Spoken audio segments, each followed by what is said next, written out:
Hey, everybody. I am excited to be on tonight.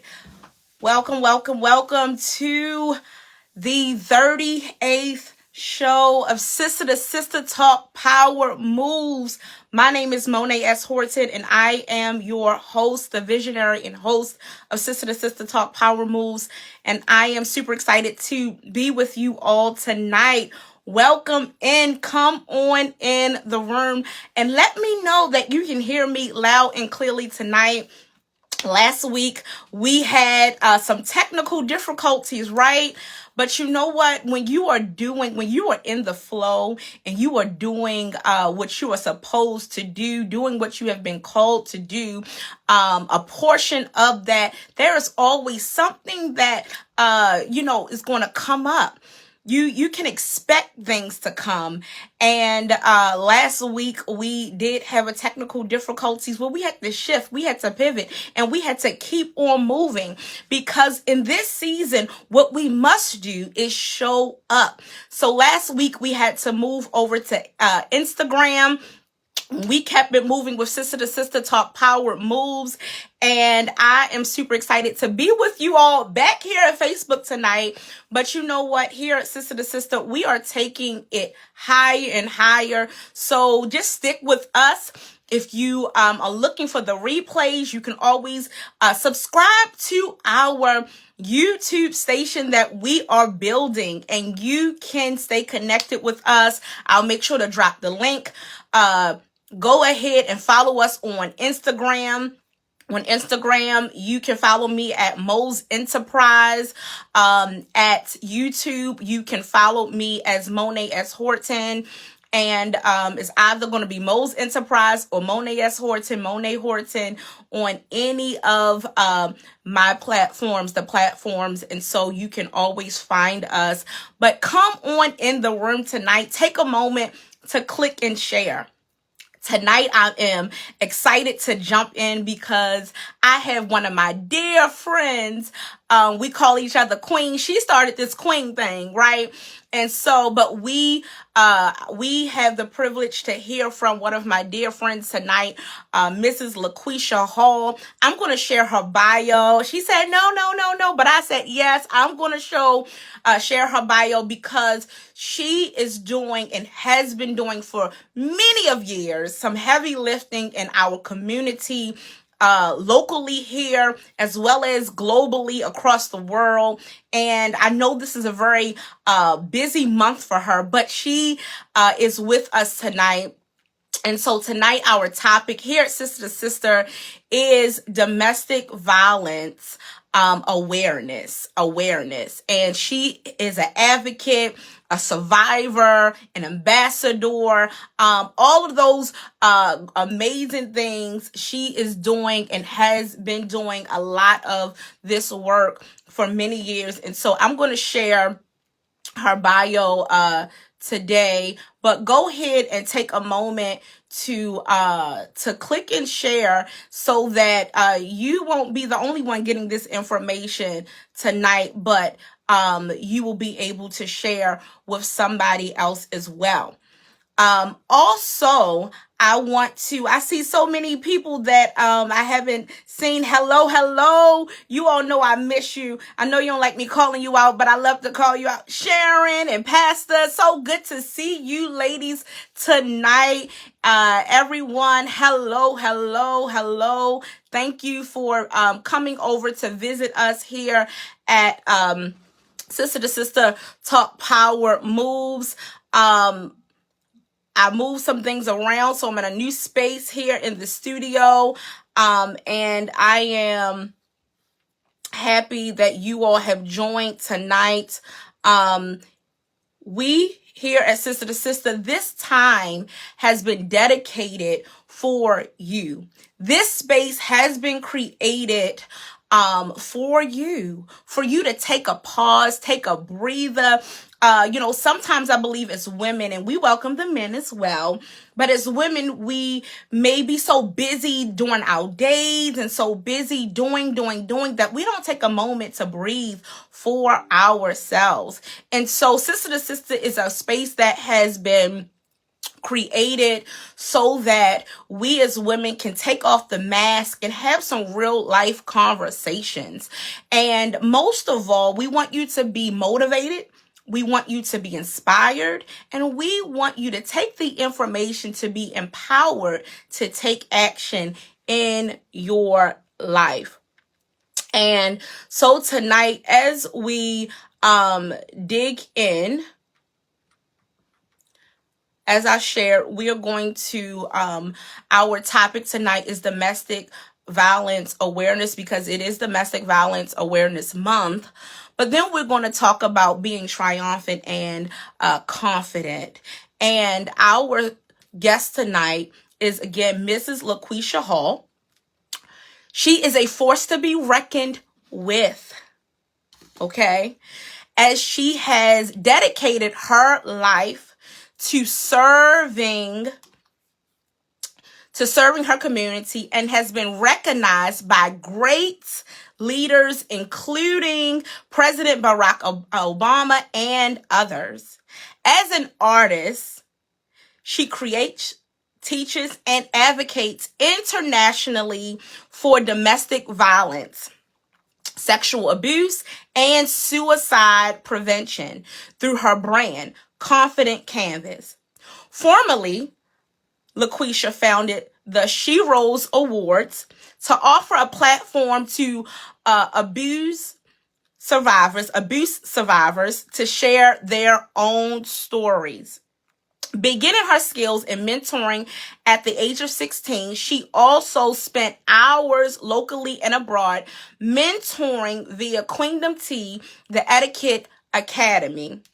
Committed to encouraging and teaching teen girls about personal safety, feminine etiquette, and positive self-esteem. She is the award-nominated and best-selling author of her memoir, Unholy Communion, and self-esteem journal for young girls, Positively Bodyful, and the co-author of more than 10 additional books. Mrs. Hall is the proud educator of Mrs. Hall Scholars, serving youth of Baltimore City Public Schools for over 20 years, and winning Teacher of the Year in 2018. Her Walk on Gold philosophy teaches communities to step off of familiar territory to do extraordinary things. I love it. LaQuisha has empowered others to empower others for 2 decades and has no plans for stopping. No plans of stopping. You all, I'm super excited, as you can see, to have my good friend to join tonight. Mrs. Hall, let me know that you are out there. I'm ready to bring you in the room. Again, there she is. Look, she stays ready. This is what we do. So everyone, don't forget to take a moment to click and share, because tonight we're talking about a topic that we all need to be aware of. There she is, the queen herself. Hey, queen. Hey. Hello, beautiful. How are you? Oh. Look. You are wonderful. You're looking beautiful. Look, for you, I would do anything for you. I had to make sure I came right tonight. Look, I already knew. So here we are with Mrs. LaQuisha Hall. And I am so happy that I know this is a very busy month for you, and you've taken some time to come and talk about this very important topic that I know that is a passion point, a passion for you, that you have dedicated much of your life to awareness and being a survivor yourself. And here at Sister to Sister, we like to get down to having real conversations. And I would believe that this is definitely one that is hard a lot of times, and especially in our community and in the world, to have this conversation. And we see you being fabulous out here in the world, but people don't know the story behind what many may say is the glory. And even though we're still evolving, you have done a lot of heavy lifting. And we know it's, by the grace of God. But what people see today is not what has always been. Child. Come on now. And so, I've shared your bio. I know you're like, no. But yes, it's important for us to know because these are the power moves, that you are making in the earth, and we love to talk about here. So let's go ahead and jump in. I had to put in there the triumphant and confident, mix that in, because I believe that you have, you hold a very special place. If you don't know, I'm going to tell you again right now, place in my heart and in my life. Because when we met back in church a couple of years ago, I already knew that there was something special about you, but you even really helped to ignite even the more the fire that was in me to give back to the community, to help to mentor young ladies. And then not to even talk about my first book. You coached me through that process. I'll tell people all day, every day. Look, my sister, she helped me. I remember we were at dinner and you said, Mone't, Mone't, you got a whole book right here. Let's get to it. And within no more than 30 days, I had the book done. That was it. It was done. And so these are the things when we talk about sister to sister, being a sisterhood and making power moves. These are the things and the moments and the times that I know in life that I cherish. And this is the place and the space for, I believe, us to not only talk about it, but to celebrate the work that's being done. So with all that being said, let's get to it. Let's dig in. We're going to just flow with it, right? What is your story? What has brought you the backstory to bring you to this point today? Well, first, I have to say, I love you, like a love that we probably shouldn't fully express on this live, because like when I get connected to you, we start acting up, and I love it. We really do. I'm so glad to be in the space with you. And Mone't, can I just sidetrack and say, I'm so proud of you. Oh my goodness. You are doing it. And I remember the dreams and the plans and the goals that you had, even before writing your first book. So I just wanted you to hear from me directly. I stand with you 100% in your endeavors and back you on this, because it's needed in our community. We need more spaces like this. And absolutely proud of you for that. And also, thank you for shedding light on this cause, because, oh my goodness, Mone't, I had to start by saying I sat down and thought about this yesterday, because I do sometimes wonder, like, I don't have to do this. So, no, yeah, absolutely. Sometimes I will sit with myself and say, what is pushing me to when you feel like people, if I don't necessarily feel like people aren't listening or that I don't have support, but I do want it to be a larger body of support, right? And so sometimes I'll sit and say, you don't have to do this. Right. But it's but who will? Well, first of all, as you mentioned, I wouldn't be here if it wasn't for God. And I feel like those moments when I feel like that, that's when I get a flashback, and not one that sends me back, but one that reminds me that I have to keep going forward. Absolutely. And so I'm just grateful that there are people who know why I'm passionate about this. I can't seem to put it down. So, but one of the things that I don't think a lot of people talk about when we talk about survival and abuse and domestic violence, or even sexual abuse, which I also talk about a lot as I'm a survivor of that too, is that children who witness the violence are also victimized. They are also experiencing the occasion and traumatized by the events. And so, you know, it took me a while in my life as I started to learn more about trauma, how it affects us, if we would experience it, and all of that. It took me a while to realize. I used to just speak out about domestic violence because it happened between my parents and I lived in the house. So I never considered myself a survivor of it because I was like, well, I didn't directly experience the violence, right? But one out of two things I want to say. One, I did experience it. I did. I was there. I struggled with growing up and hearing loud noises. If it sounded like people were fighting, I got tense. You know, I had bad anxiety from the experiences I had from, you know, witnessing it between my parents. So as a result, I survived that, and I had to come to terms with that. And then, secondly, I think it's important to understand that some of the traumas that we experience in our youth transfer into adulthood in different ways, right? And so we have to treat ourselves as such.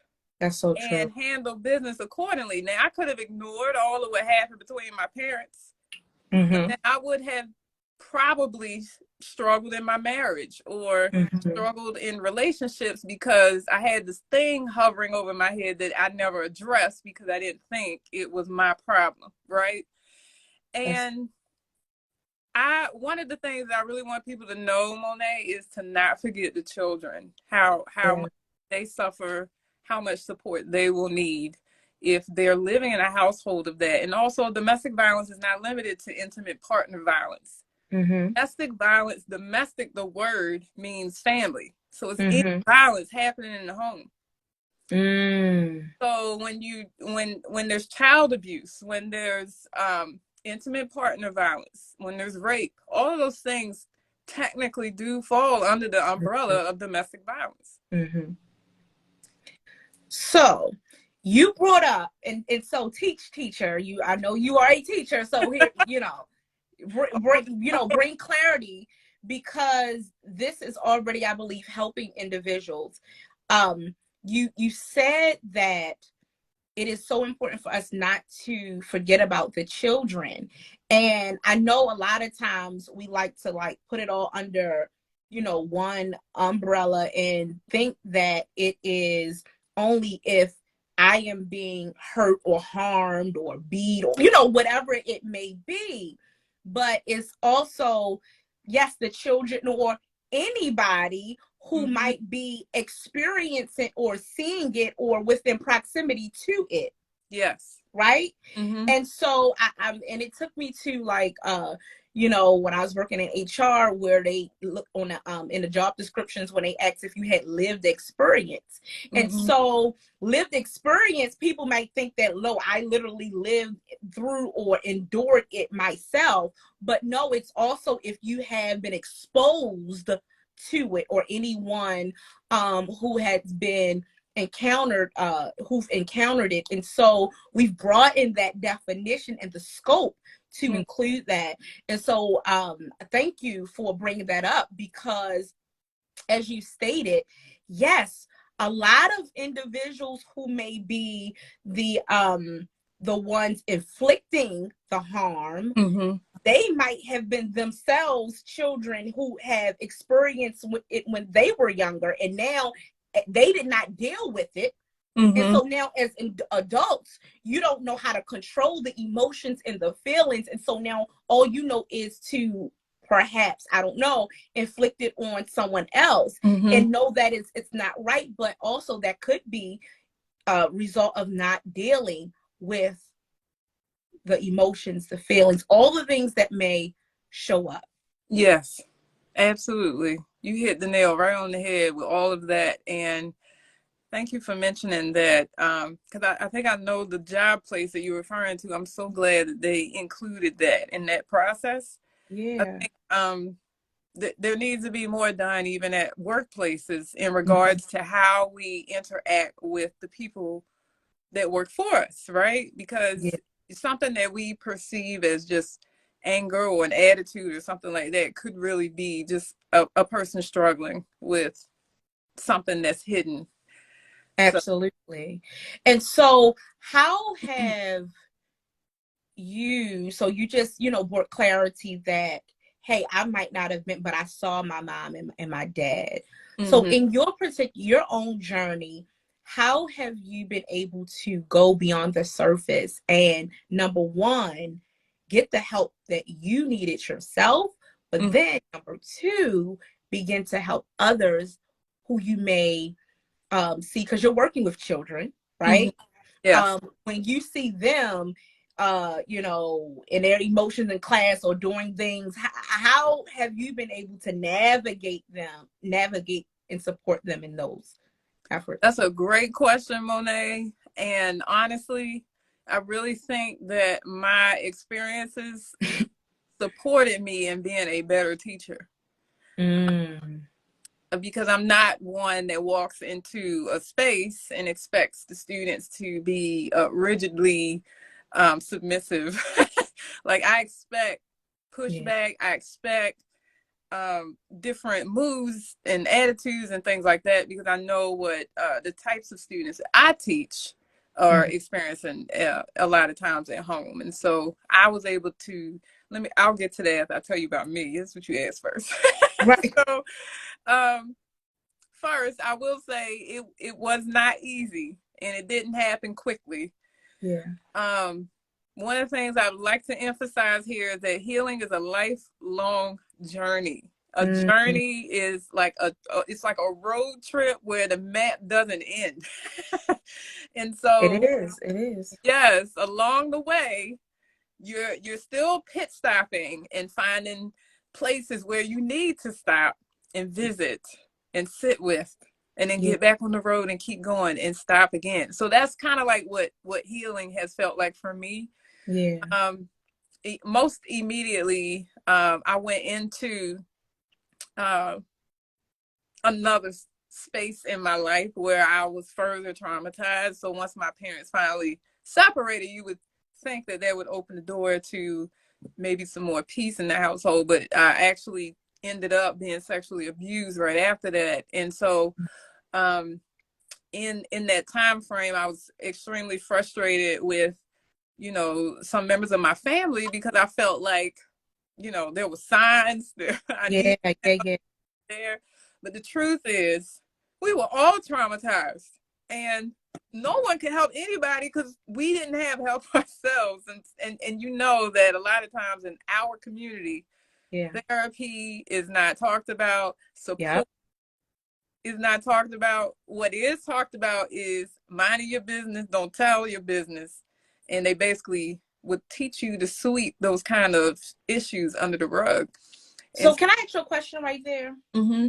When you so did you know at the time that everyone was traumatized, or now in retrospect, it was years later?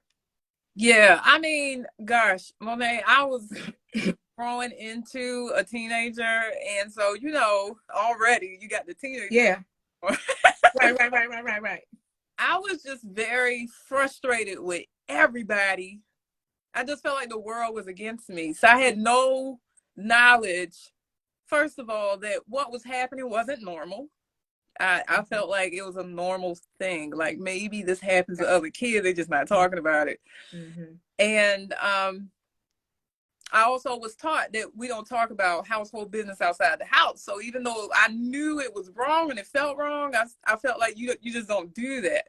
And so Gotcha. no, at the time I didn't know, but oh my goodness, Monet, as I began to educate myself and learn, I was so disgusted. Mm-hmm.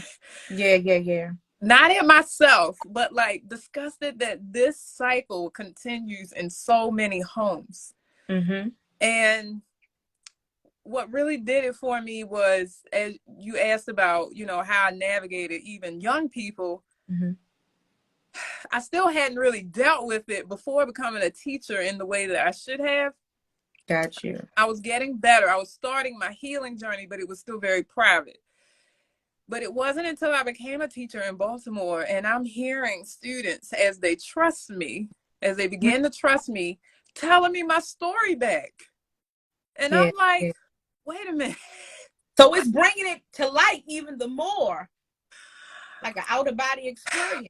I was so upset because I was like, I am a whole adult in a Mm-hmm. classroom with a bunch of young adults just like me, like Yeah. this to themselves, struggling internally.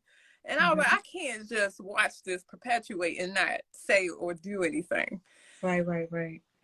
So I'll be honest, a lot of what I've done in my life has been because of my experiences as a teacher. I started Yeah. Queendom Tea, which you mentored alongside me in Yes, for a yes. long time because of the stories that girls were telling me after school. And I was just like, and teachers are mandated reporters, but I also had Mm-hmm. experiences early in my career where you would, file the report. And I actually literally had an experience one time when Child Protective Services came back to me and said, we've heard this before from this young lady. We really think she just says this a lot. And I Mm-hmm. mean, they claimed they had investigated and it was unfounded. And when I Mm-hmm. tell you that this girl would write details in her writings in my English class about what was happening to her, and these people are telling me that she basically got something going on with her and needs to work it out within herself, I was upset about that. So I tried to create that space for them to talk, but it also made me more empathetic as a teacher. I didn't Yeah, walk into a classroom saying, y'all need to listen and respect me. I walked into the classroom and said, I'm here for you. If you need something, talk to me about it. I tried absolutely. to, while I was there for academics, I wanted them to know, I don't want you to sit here and be silent about something that you're Yeah, you're struggling with, because at the end of the day, Monet, they weren't going to be able to concentrate in my right. class. And get to the end result of why you're here at school. You can't do that until you deal with that root problem. Yes, absolutely. Yeah. And so let's talk about that. Talking about a teacher that goes above and beyond and how you had no, like really. Like when we had conversations and you telling me all that you what you have bought, not from the school budget, off your own budget, and not that you were telling me that for any applause, but I'm like, what? I And might need then you to give me $20 so I can keep it going.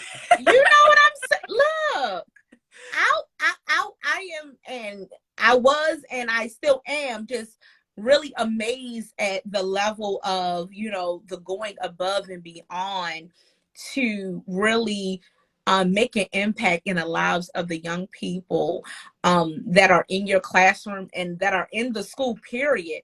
And all the different conversations. I'm just remembering, all the different conversations when the dress brushed up again, all the different things, right?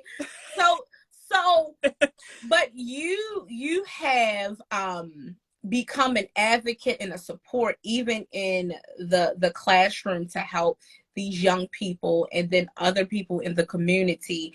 And I want to talk about the journal project. I mean, you've Mm-hmm. done books with your students and some of the activities that you have put into place to help uplift them so they can get through the work. Can Mm-hmm. you share a couple of those things? Yes, because I knew you were gonna go there. Yeah, let's talk about this. um, well, I did find in my own journey that writing was helpful for me. There Mm-hmm. was one time that I paused for a while Yeah. because someone found my journal and I got in trouble for what I wrote. Mm. But once I picked it up again, I picked it up differently. I wrote Mm. about the positive versus, so I used to write like suicide journals and who I wish wasn't here anymore kind of writings, and it turned into I created a method for myself to keep my mind focused on the positive. So in the classroom, that I tried to connect it to what they were learning through the curriculum, but essentially I wanted to write about something that maybe in the books. I think I published like 6 or 7 books Yeah. of I students. was like, yeah, it's been a But I always asked them to connect to the conflict of characters that we were reading about, write about their own, but what advice would they give or how they overcame it. I remember one of the most impactful books that was written, it was called I Am the CEO, and it stood for Chief Executive Overcomer. And Ooh, they had to incorporate pictures alongside their writing, and it was just so incredibly powerful. But what I appreciated about it is that I literally saw the confidence of the kids grow, because they went from, a lot of them went from hating English, walking around the school and saying, I'm a published author, like they were yeah. proud of that. And not only that, but there were parents who came to the book signing who did not know the stories that their children wrote about. And so they're in the book signing in tears, because they're like, I need to help my child. Yeah. Yes, we need to help all of our children, not just your Yeah. child. But we have to, and one of the things I emphasize even in the book signing is wrap our arms around all of our young people. And so now that I'm no longer in the classroom per se, I'm still in Baltimore City Schools. I coach now, but Yeah. I um Elevation for the nation. Yes. I'm gonna call you after this. But I just I have matriculated into supporting artists, and some of them are here, and I really appreciate them being here, because I see them Yeah. coming, like my girl Karen McCoy and Bridget Baker. Thank you so much for being here. I saw Dr. D too in here. So Yeah. I just I wanted to, so every fiber of my being is always and constantly thinking about, how am I going to educate whoever is in front of me, right? And so Yeah. it went from girls, the classroom, to now I got these artists in front of me. All over the world. And I was like, oh, y'all gonna learn about domestic violence and sexual assault today. Just Yeah. need to figure out how.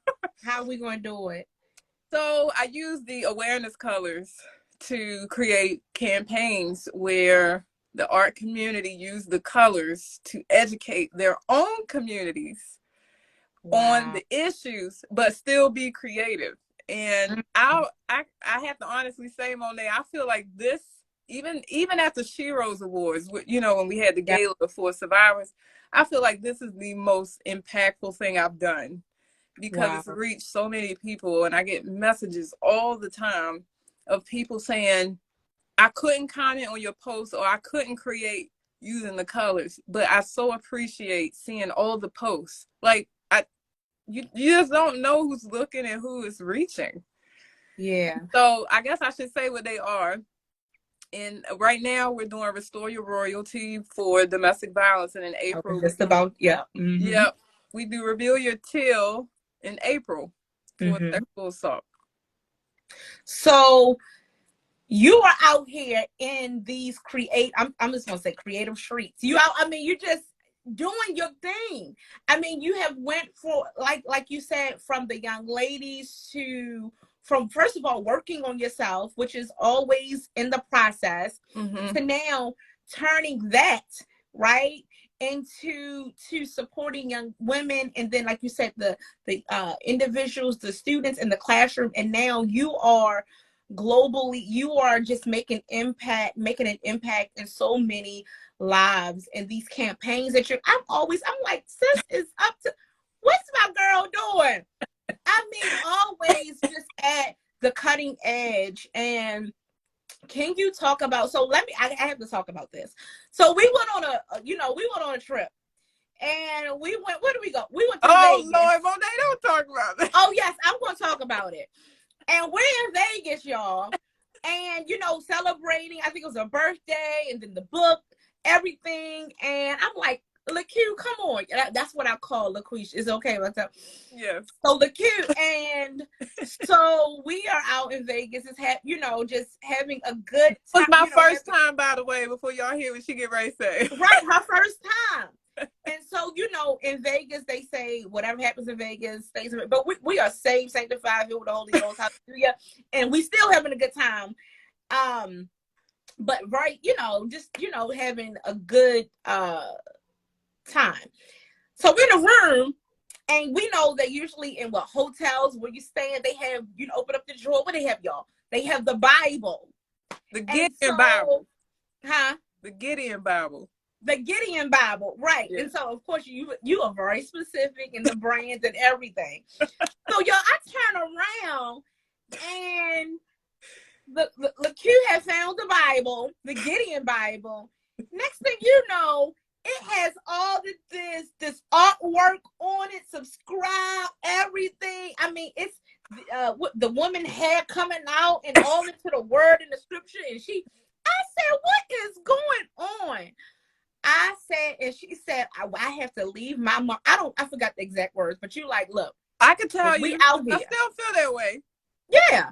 No, but it's people sometimes like prostitutes and destitute people that stay in these rooms. I need them when they pull this Bible out to know that somebody thought about them. I want them to feel like it was a sign from God when they open this Bible.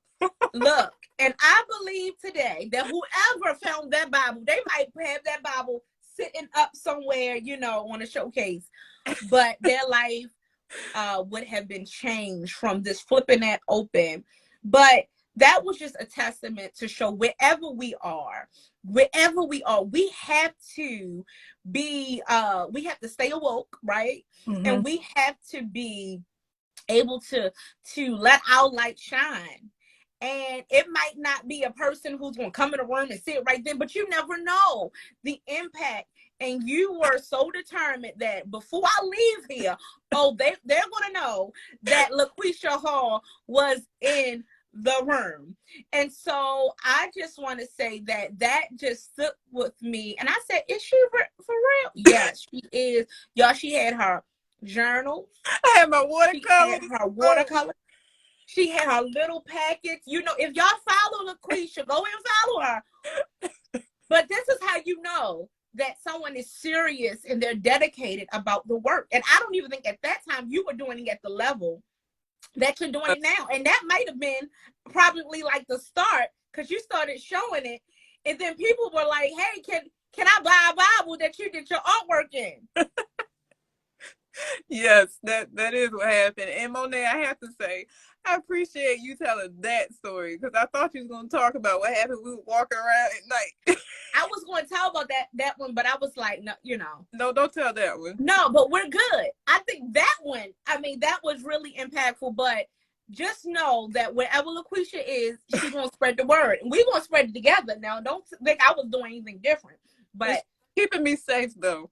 Yes. Because I could be a little too. Yeah, she was going to go and tap a couple people on their shoulders. And I said, sis, queen, come on back here. Look, we out here, okay? But you have truly been someone who's dedicated and committed to the cause of bringing forth awareness and uplifting and definitely leaving the word wherever you are, right? And so I appreciate you for that.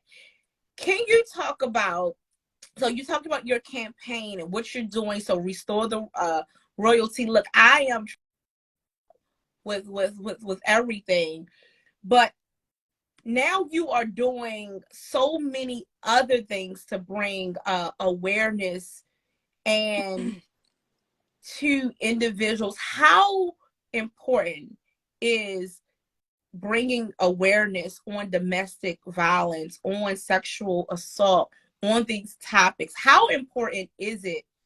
And why do you do this? I mean, how? Monet, thank you for asking that. You are really, just so everybody knows, she didn't give me any questions before this interview, and I can do an interview without the questions in advance. But these are such great questions. I just wanted to say that to you. But the importance.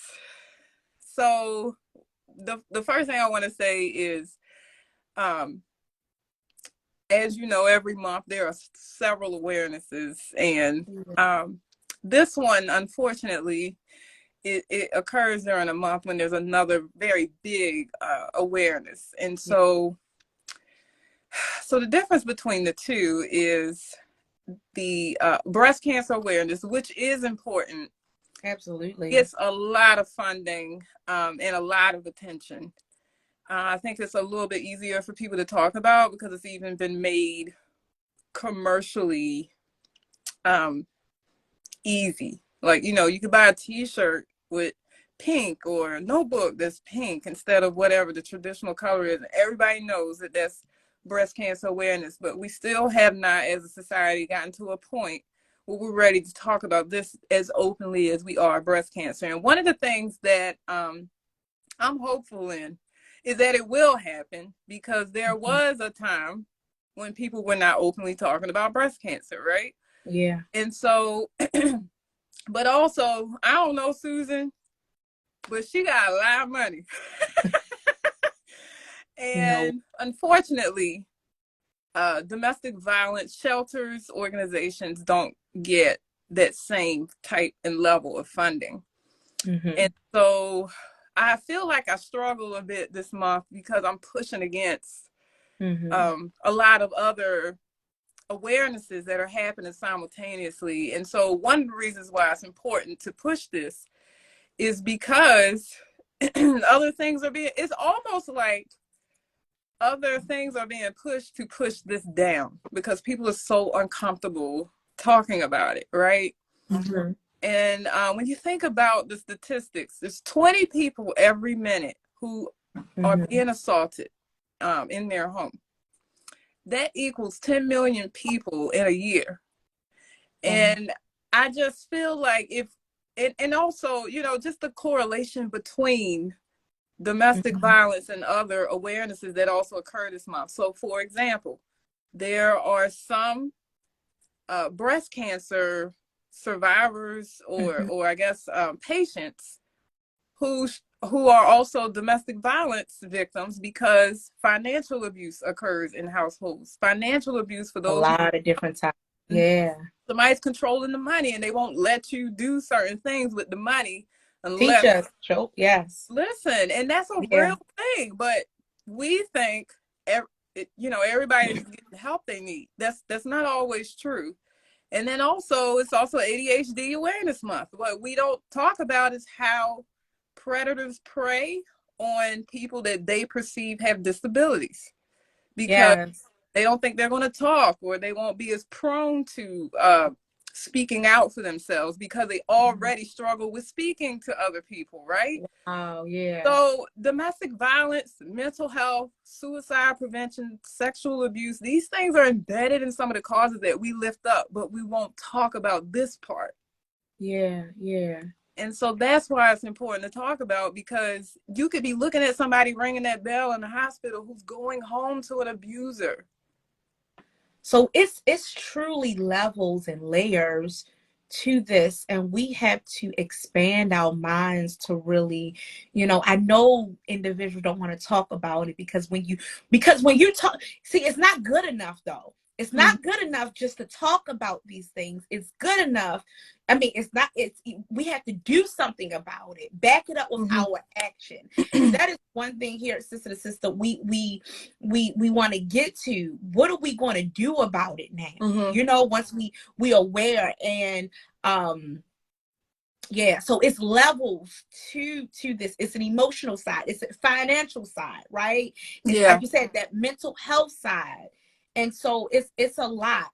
So thank you for bringing that up. About that too, Mone't. So our current domestic violence organizations, shelters, either locally and nationally, have been put in this predicament post-COVID, where they can't just focus on domestic violence. So now those shelters that had that focus, they can only get funding if they also include homeless people, if they also include those who need mental health support. And so again, it's almost like domestic violence being buried, right? And so One of the things that I've done is I've raised money through, so I failed to mention this earlier. That campaign is not just us creating and posting online, but I also ask people to give financial contributions. I try to reach a goal. I did reach my goal this month of $2,000. Now, but let's pause there. Now, Yes, are you still taking, if someone says, hey, Mrs. Hall, I want to support your endeavor, do you yes, still have a link or a way they can send you some support? I do. And if they click on my name, which I commented in the comments, it's Yeah. pinned at the top of my account, how they Oh, can donate. And I done that for the last 3 years actually. mm-hmm. So I think the first year I raised maybe a little over $1,000, and Mm-hmm. last year I raised over 3,000. And Yeah. so two nonprofits that have benefited so far are Sisters for Sisters Inc. and Turnaround Inc., which is in Baltimore City and County and getting ready to Yeah. expand to Anne Arundel County, which I'm Oh, excited about. Yeah. So um, this year I've raised a little over $2,000, and I'll be doing the same thing. And what I like to do, Mone't, mm-hmm. honestly, people give from all over the world, but I Yeah. like to sow the funding into the grassroots organizations that I know are on Yeah. the ground Are doing working, the work. because sometimes larger organizations funding can get lost in the process of getting Yep. to survivors. So Absolutely. I'm just grateful that people trust me enough to know that that's what I'm doing. And Yeah. so when you said put action behind it, Yeah. also part of that action, Mone't, is not just giving money, but it's also educating yourself on what to do. So I just interviewed a survivor this past Saturday named Candace Camille. She's the wellologist, and she's amazing. And she's also someone you should have on your show. We'll talk offline. Okay. But Awesome. she shared her story, and first of all, I've been her friend for years, and the Mm-hmm. way she told it impacted me. It's also on my Instagram account at Confident Canvas, and so if Mm-hmm. anybody wants to watch that, they can. But she shared some things like she literally had to become a drug dealer to fulfill her plan of escape. She had to pretend that she was on the abuser's Wow. side so she could get out of the house. But the thing that struck me was the Okay. last moment when she was going to escape. She was beaten by not just her boyfriend, but also his friend, who felt that she was disrespecting him. What? And a neighbor below her apartment heard the commotion, came up a back way, and helped her escape. And Wow. so when we talk about action, we're living in a society now that lives by the no snitching policy. That ain't my business idea. And so we don't get involved. But if Mm-hmm. it wasn't for that neighbor coming Yeah. up the back of those stairs and helping her escape, she wouldn't be known as the wellologist today, possibly. And Wow. so action is more than just giving money. It's more than just posting on social media. It's also when you see something, say something. And if you're afraid, because that's Yeah. the real thing, if you're afraid to It is. Yeah. call the people who can help. Don't Okay. just listen to it and try to sleep through it. Or go to sleep. Right. Yeah. Yeah. Yeah. That's that is very, very, very important because this is reality. And so if something is happening, no, even for people, if you living in a house and you hear somebody across the street, Mm-hmm. commotion, and they out in the street, you know what I'm saying? You don't want to be the one You know to what we go doing out now? there. We're recording it. Matter of fact, sometimes if you have cameras on your porch or wherever, it's record. So if we're not saying for anyone to go put your life in harm, Right. but if the spirit moves you, if you get a little unction, if you pick up your phone, whatever, just let's not just try to escape it and Mm-hmm. push it under, but definitely do something.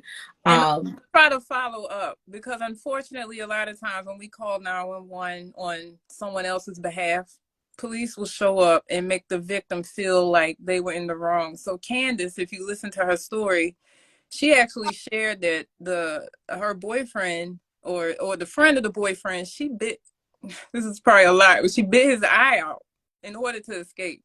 Oh, Father. So once she got to the hospital to get help, they Mm-hmm. handcuffed her to the bed because they were going to indict her. So they treated her like she was a criminal and she was fighting for her life. Wow. So it's important to follow up. Now, there might be a situation where someone decides to go back to the abuser. It's not our Mm-hmm. place to judge them, but to continue to love and support them through, because what we don't want is to feel that there was more we coulda, woulda, shoulda when their face shows up on the news. Yes. Um, Yeah. yeah. Yeah. So, knowing that you have done so much heavy lifting and work in this space, I know that this month alone, because it's not only held to, I want to say this, even though this is the awareness month, Mm-hmm. this topic is not only held, it's secluded to the month of October. Every day, as she gave the stats, Mm-hmm. someone is being abused, someone is being victimized.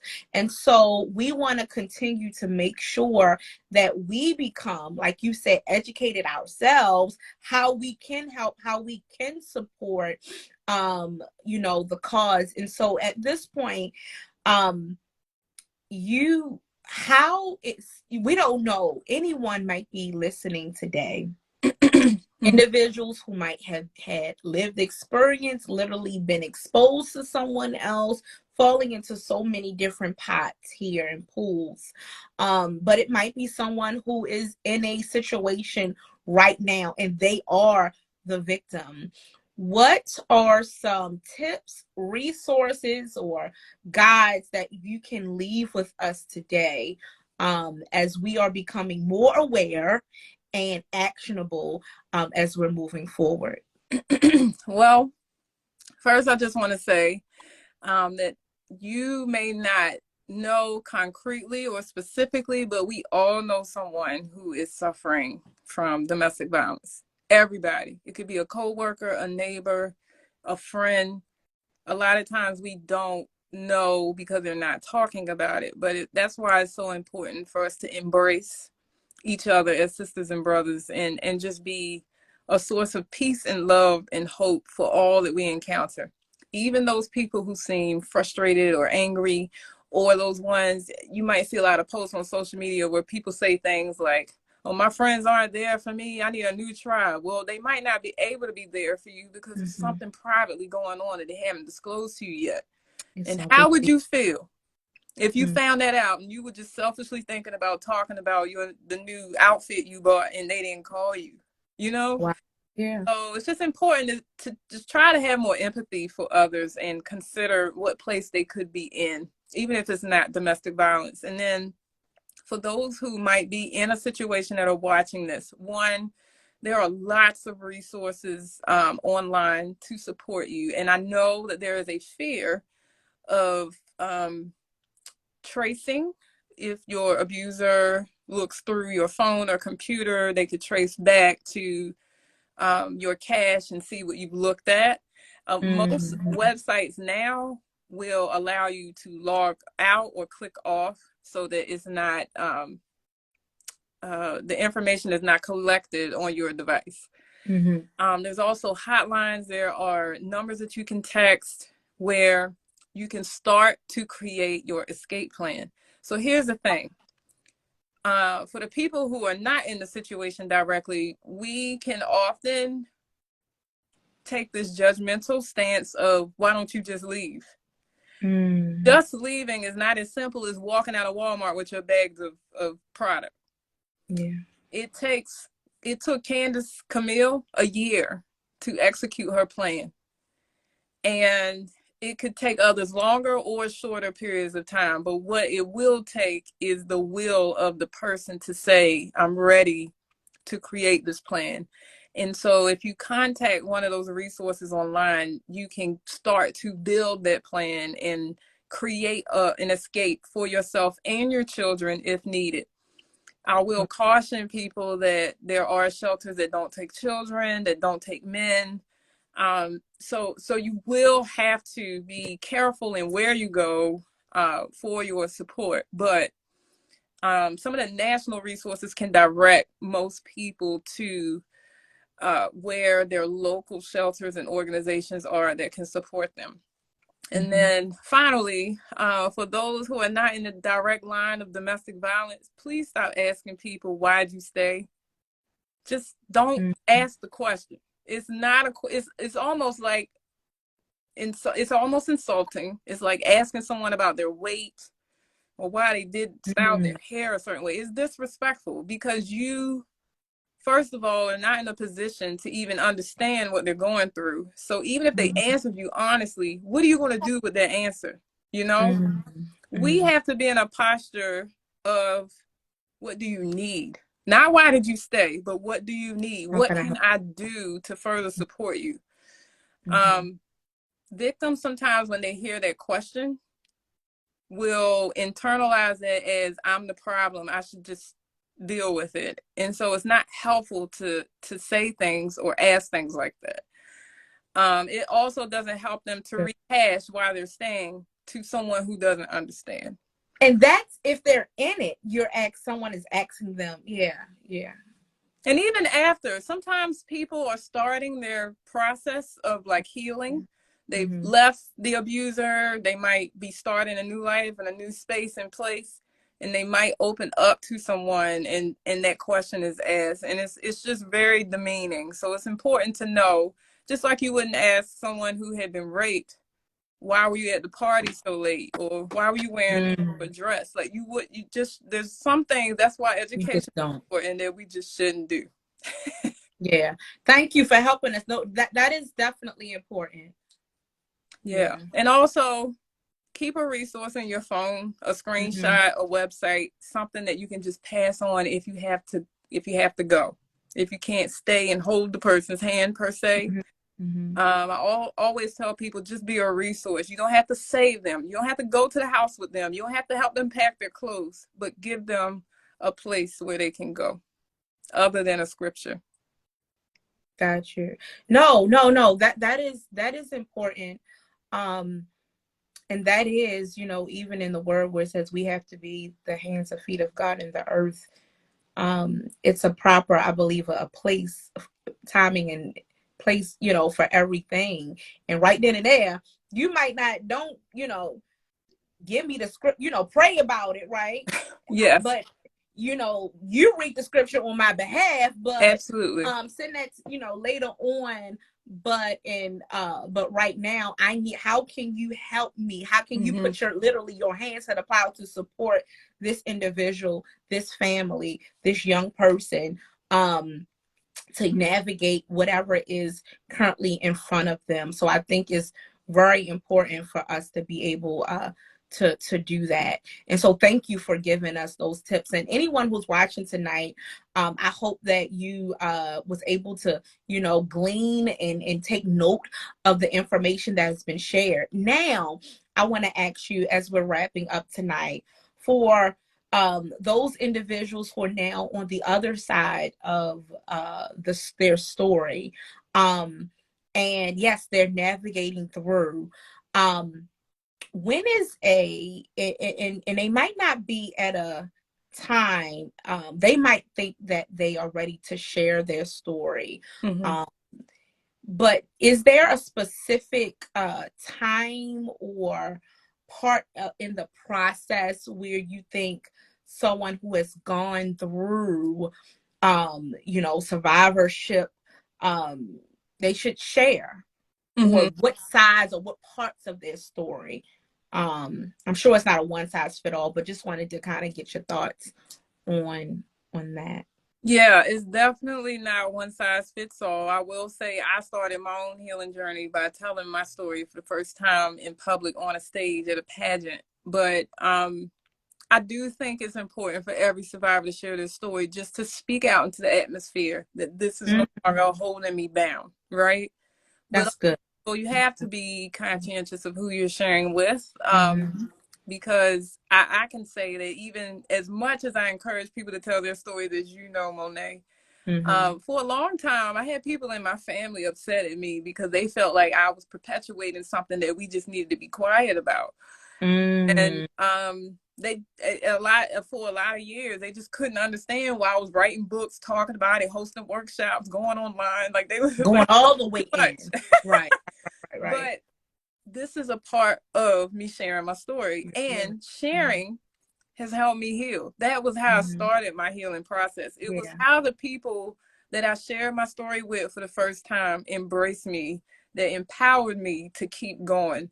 And so I think that if someone's listening and they're like, I'm ready to tell my story, just weigh what space you're telling your story in, who you're telling it to, and what outcome do you want after sharing. Are you sharing it because you want to heal? So maybe talk to someone who will help you heal, right? Or who will hold your hand through the healing process. Are you sharing it because the person that's listening is in that situation? You want to help them see another way out? Then yes, tell the story then. But I think it's important to have a community around you or people around you who are going to embrace you with love when you're telling that story, which is why I created She Rose. I wanted the atmosphere and the space to be everybody in this audience got your back. But we need you to publicly declare that this is no longer holding you bound. Yeah. It's something about decreeing and declaring something in the atmosphere, like speaking it out. We sometimes can say so, well, not sometimes, but a lot of times can just speak so much, but what are you speaking, right? First of all, check yourself on that. But specifically with regards to this, it's something that can liberate, free you, and help you on that healing process. And so I really appreciate you sharing that. This has been really good. Oh, thank you for having me, Mone't. And look, the teacher came and taught tonight. I'll come back in April if you want. Yes, absolutely. Now, my final question tonight is, how do you victoriously, triumphantly, and confidently do the work that you do? I know sometimes if you might not fit, you know what I'm saying? I was getting ready to say that. I don't always feel confident because one of the heaviest blows to me sometimes, I'm not a person who needs likes on social media because I can look at what I've created and be proud of it myself. But when it comes to this cause, I'm so passionate about it that sometimes when only a small group of people respond to the post, but then I post, myself dressed up and it's 200 people, it's like, yes, girl. I want them to be yes, girl. To what it's I'm like, about. Yeah, we can go real deep into that, right? Because for you to be, you are someone, I believe, you are influencer, right? And you might, what people call influencer, all of those titles, and you probably like, look, I'm LaQuisha Hall, and I'm just doing what I believe God has called me to do on the earth. Now, whether or not you want to put a like on it or whatever, that's up to you. But I just feel like I'm at just the most basic, simplest form, just doing what I've been called to do. I really am. But it comes to this, I want people to like it. I want people to find. I want people to share. Because this I knew that one of look, Karen, let me tell you, Karen McCoy tonight, she got you, okay? By the way, Mone't, she's another one you need to have on the show, but I'll talk about that offline. Yes.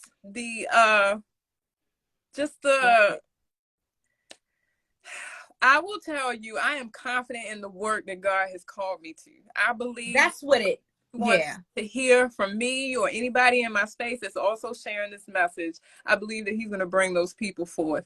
But it can be discouraging when people don't respond to this, but maybe respond to my dress. Yeah. Because you get that. And I know you do. And so your confidence, as we're wrapping up tonight, is the confidence in knowing that God has created you for this and you're purposeful and you're in the work and you're doing the work and you're making an amazing impact in the work. And that triumphant is that you're already victorious, that you've already won, Yeah. even when it doesn't look like it. And I truly believe even just this conversation we had tonight, people might not have considered the perspectives that I shared. Yeah. God will ordain who needs to hear this. Yeah. Exactly.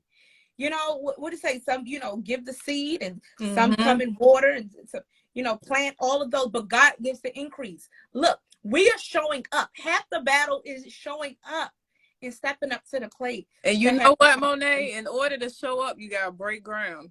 That means you got to let the seed sit in the dirt for a little while. And while it's dirty and hidden and dark, in order to show up, in order for somebody to see that little piece of green growth, you got to break the ground. So it's going to be dark. It's going to be heavy. It's going to be hard. But that growth is coming, honey. I'm ready. It's coming. Look. We about to, wait a minute. Where's your ordination? Your ordination coming next. Wait a minute. No, you've already been ordained by Jesus. Come on. By Jesus. Come on now. But so we just have to do our part. And if we all just do our part, what a better place and position our world would be in. Queen, you started this queen stuff. Now, I put my leading lady, and then you put the queen, and I'm like, look, okay. Yeah. But you are really doing it. And so I'm just so excited and honored that I always say excited, but I really am. And I believe that nothing happens until you get excited. Don't nobody want to be with nobody that's dry, And when we're together, we are not going to be dry. Some water. Huh?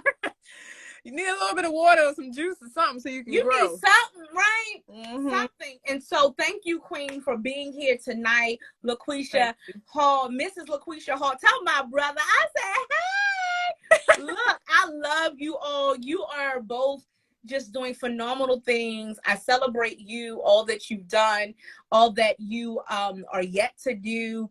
Ooh. Because you stay in this realm and posture and position of creating and birthing. And let me just say, you might not have any children that came right up out of you, of your own, but guess what? You have birthed so many things in the earth that are being fruitful. And I just thank God for your life. Stay in position, stay encouraged, because you are right where God wants you to be, even sometimes when you don't think so. Mm-hmm. And so I had to say that. Stay right there because you're blessing so many people's lives. I want to thank you for coming on tonight. Woo, woo, for the 38th show of Sister to Sister Talk Power Moves. Look, everybody, I'm gonna have at some point some giveaways. So you want to make sure y'all stay tuned with Sister to Sister Talk Power Moves. Every week we go higher and higher. We are breaking up the fallow ground, right? As our sister just said, someone has to do the work and have the hard conversations. Next week, we're going to be right back here at 7 p.m. on Monday on Facebook Live. Hey, we're going to be wherever God has us to be, because if we got to shift, we're going to do so as well. Miss Hall, is there any last words you want to just give to our viewers tonight? I was getting ready to say congregation. Lord Jesus. But any of our viewers tonight, tell us where they can find you, where they can follow you. That's what I am at Confident Canvas for all things art related on all social media. And also, I would love for people who watch this to look up the hashtag Restore Your Royalty, to look at the years and number of people who have supported the movement of domestic violence prevention. So, and then also here on Facebook at LaQuisha Hall. And and wherever Monet is, I'll be right behind her. Oh, I love you, friend. We got to do another road trip, girls trip. Very, very, very soon. I can paint in the Bibles. Look, we just had to do a whole course. See, that's Listen, you know, we're and gonna do. if you're ready to do the giveaways, I will donate a journaling Bible.